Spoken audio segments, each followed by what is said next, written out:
So now I'm going to talk about the secret. And I believe it is the key to understanding IRAs, Roth IRAs, etc.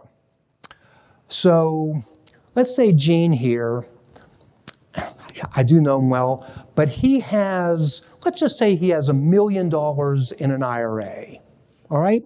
Let's say that's all he has. He has $1 million in his IRA. And Vea, she has $900,000, but it's not in an IRA. It's just plain old after-tax dollars. So he has more money than she does, right? Because he has $1 million, she only has $900,000. Let's see, your name is? Robert disagrees, because Robert knows, no, we don't want to measure wealth in total dollars. Robert already knows we want to measure wealth in purchasing power. So if Gene wants to go out and buy a boat, all right, he's going to have to pay income taxes on his $1 million. So let's just keep it simple. Let's say the tax is $24,000. Let's not, or $240,000. Let's not worry about some of the other details.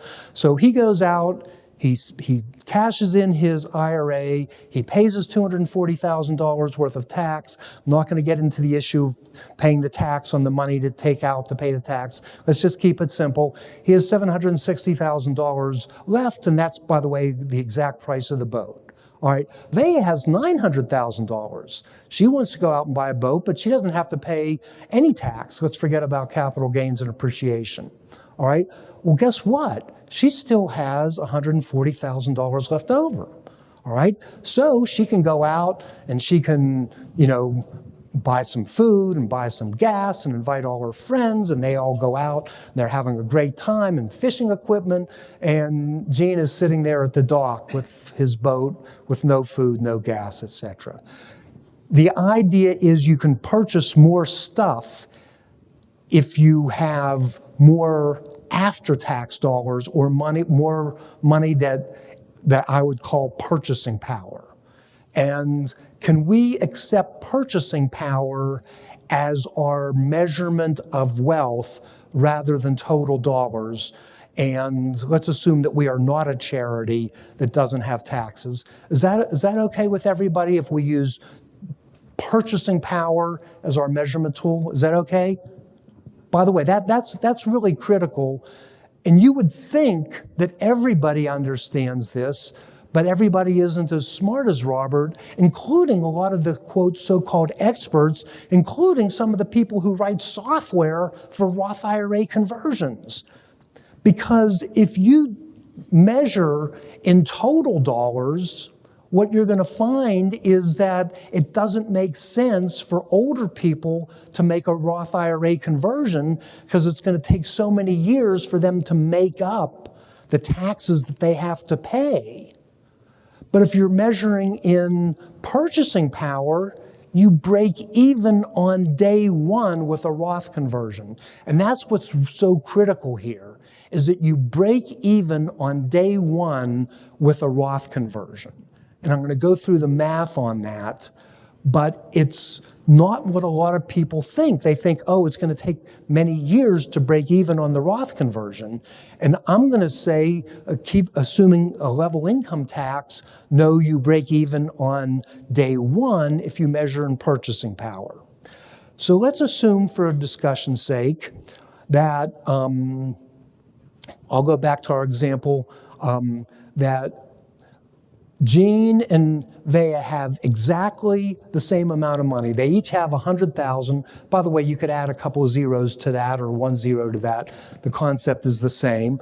And they each have $24,000 of after-tax dollars. All right? So they each have $124,000 of total dollars. Okay? Gene, I'm going to give you an option. Do you want to be Mr. Roth or do you want to be Mr. Status Quo? All right, so Gene says Roth. So here's what Gene does. He says, I'm going to make this $100,000 Roth conversion. All right? So what does he have after the conversion? He still has $100,000, but and let's say the money's at Vanguard or Schwab or wherever it is, and they send him a 1099 after he makes the conversion and says, please add $100,000 to your income. And in this case, I conveniently have the exact amount of money that is going to be the tax on that conversion from outside the IRA. So Gene writes a check to the IRS for $24,000, and he has $100,000 total, all right? He doesn't have any after-tax dollars anymore because he used it to pay the tax.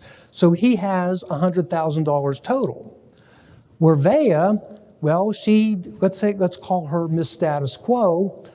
She has $100,000. She still has her $24,000, so she has more dollars than him.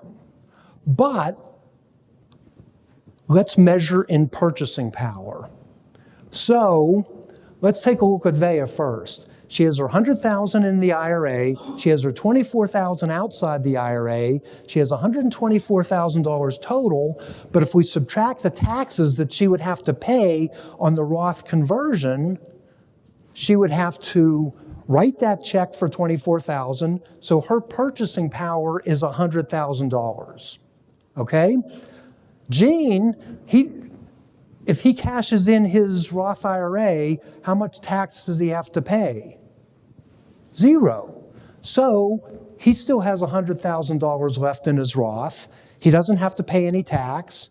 Guess what? He has the same purchasing power as Vea. Does everybody get this? You break even on day one with a Roth conversion. This is critical. And if you don't accept this, then you're going to end up with a different result. You're going to say, oh, I'm only going to do a Roth conversion if I break even in total dollars. And gee, since I'm 70 years old, I'm not going to have enough time to make up the difference.